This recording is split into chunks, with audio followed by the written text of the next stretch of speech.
Good morning students. आज हम हिंदी के बुक से पढ़ना शुरू करते हैं और आपका जो पहला चैप्टर है हम पक्षी उन्मुक्त गगन के, ये जो पोयम है इसके बारे में, जिसे लिखा है सिमंगल सिंह सुमन ने, तो उसे पढ़ना शुरू करते हैं। इस कविता को हम पक्षी उन्मुक्त गगन के, इसका मतलब ये है कि हम जो पक्षी हैं वो खुले हुए आसमान के हैं, यानी कि स्वतंत्र आकाश के हैं।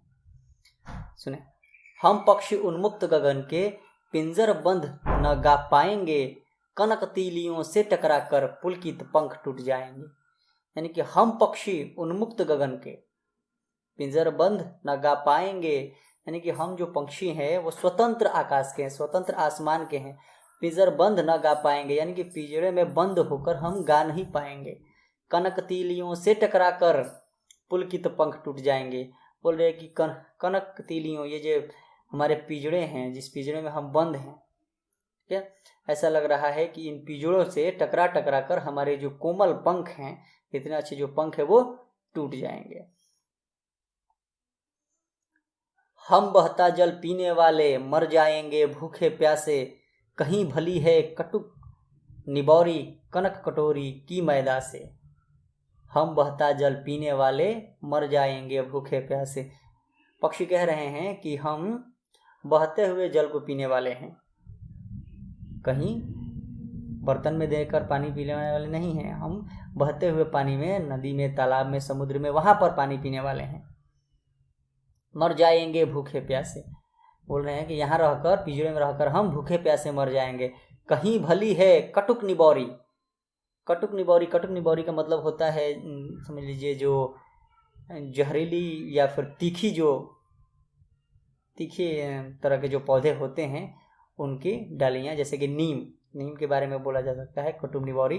कहीं भली है कटुक निबौरी कनक कटोरी की मैदा से। पक्षी कह रहे हैं कि हमें नीम के जो फल मिलते हैं वो भले ही तीखे होते हैं, लेकिन वो भी अच्छे हैं कनक कटोरी की मैदा से, यानी कि सोने के कटोरी में रखे हुए मैदा से वो नीम का पेड़ अच्छा है हमारे लिए। स्वर्ण श्रृंखला के बंधन में अपनी गति उड़ान सब भूले, बस सपनों में देख रहे हैं तरु की फुनगी पर के झूले।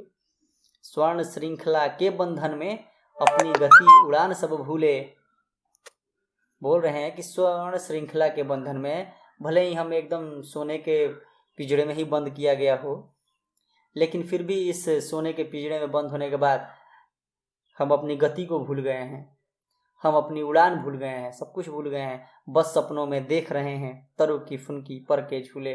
बोल रहे हैं, पक्षी कह रहे हैं कि अब तो इस पिंजरे में आने के बाद हम सिर्फ सपनों में देख रहे हैं कि किसी पेड़ के तरु पर, यानी कि डालियों से जो लटकते हैं, ठीक, उसके फुनकी पर झूले, ये जो झूला होता है, उसको अब सिर्फ सपनों में देख रहे हैं।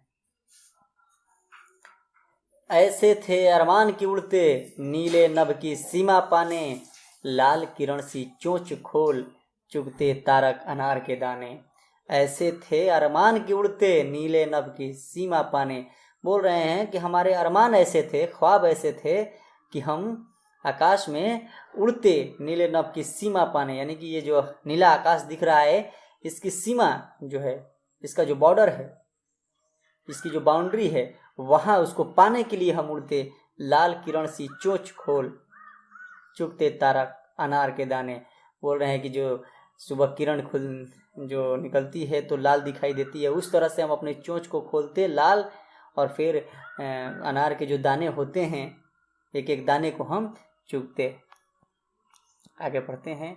होती सीमाहीन क्षितिज से इन पंखों की होड़ा होड़ी, या तो क्षितिज मिलन बन जाता या तंती सांसों की डोरी। होती सीमाहीन क्षितिज से इन पंखों की होड़ा होड़ी। पक्षी कह रहे हैं कि ये जो सीमाहीन क्षितिज है, ये जो धरती है, सीमाहीन जो धरती है, इसके लिए हमारे पंखों से होड़ा होड़ी होती। होड़ा होड़ी यानी कि होड़ होती, एक दौड़ होती, रेस होती। इस जो सीमाहीन, जिसका कोई जिसकी कोई बाउंड्री नहीं है, कोई सीमा नहीं है, जिस धरती की, इस आकाश की, उससे हमारी होड़ होती, या तो क्षितिज मिलन बन जाता। बोल रहे हैं कि या तो इस क्षितिज से, या तो इस धरती से हमारा मिलन हो जाता, या तंती सांसों की डोरी, या फिर हमारी जो सांस है उस सांस की जो डोरी है वो तन जाती, यानी कि दम जो है वो फूल जाता, सांस जो है वो थमने लगती। नीड़ न दो चाहे टहनी का, आश्रय छिन्न भिन्न कर डालो, लेकिन पंख दिए हैं तो आकुल उड़ान में विघ्न न डालो। ये 4 पंक्ति विशेष ध्यान दें। पक्षी अंतिम में क्या कहना चाहता है? नीड़ न दो चाहे टहनी का, आश्रय छिन्न भिन्न कर डालो। पक्षी कह रहे हैं कि नीड़ न दो, हमको तिनका न दो, चाहे टहनी का जो तिनका होता है, किसी भी टहनी का डाली का जो तिनका होता है, उस तिनके को मत दो। आश्रय छिन्न भिन्न कर डालो, हम जहाँ रहेंगे, जिस पौधे पर हमारा जो आश्रय होगा, उस आश्रय को भी छिन्न भिन्न कर डालो, यानी कि उसे भी ध्वस्त कर दो, बर्बाद कर दो। लेकिन पंख दिए हैं तो आकुल उड़ान में विघ्न न डालो। ये बात पक्षी भगवान से, इंसान से, सबसे कह रहा है। लेकिन पंख दिए हैं तो, अगर आपने हमको पंख दिया है तो फिर आकुल उड़ान में विघ्न न डालो, तो फिर हमें उड़ने में, हमारी उड़ान में विघ्न न डालो, रुकावट न डालो। जैसे मैंने बताया, इसके लेखक हैं शिवमंगल सिंह सुमन। फिर से एक बार इस पोएम को, इस कविता को रिपीट करेंगे, साथ साथ आप भी बोलें। हम पक्षी उन्मुक्त गगन के पिंजर बद्ध न गा पाएंगे, कनक तीलियों से टकराकर पुलकित पंख टूट जाएंगे। हम बहता जल पीने वाले मर जाएंगे भूखे प्यासे, कहीं भली है कटुक निबौरी कनक कटोरी की मैदा से।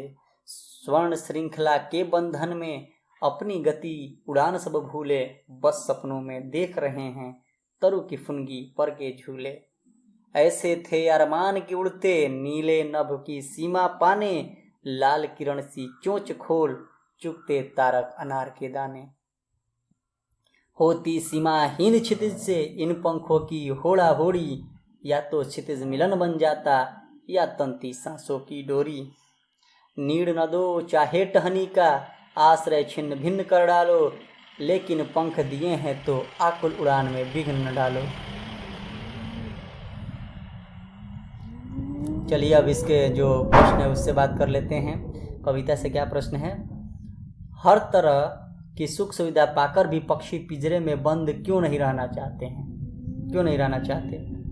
ये प्रश्न अब कर लेंगे, जिस तरह से मैंने कविता पढ़ाया है उस हिसाब से, कि हर तरह की सुख सुविधा पाकर भी पक्षी पिंजरे में बंद क्यों नहीं रहना चाहते। दूसरा प्रश्न है, पक्षी उन्मुक्त रहकर अपनी कौन कौन सी इच्छाएं पूरी करना चाहते हैं? यानी पक्षी स्वतंत्र होकर कौन कौन सी अपनी इच्छाओं को पूरी करना चाहते हैं? और भाव स्पष्ट कीजिए।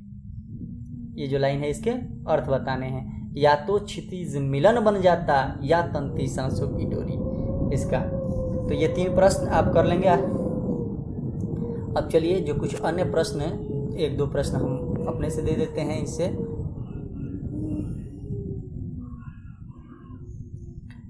पक्षी प्रश्न जो है, चौथा प्रश्न, ये 3 प्रश्न करने के बाद जो चौथा प्रश्न होगा वो ये होगा कि पक्षी आखिर में, ये जो था उसमें, पक्षी आखिर में अपने उड़ान के लिए क्या कहना चाहता है?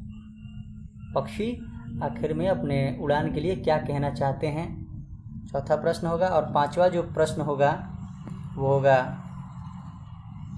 कि पक्षियों के अरमान क्या थे? पक्षियों के अरमान क्या थे?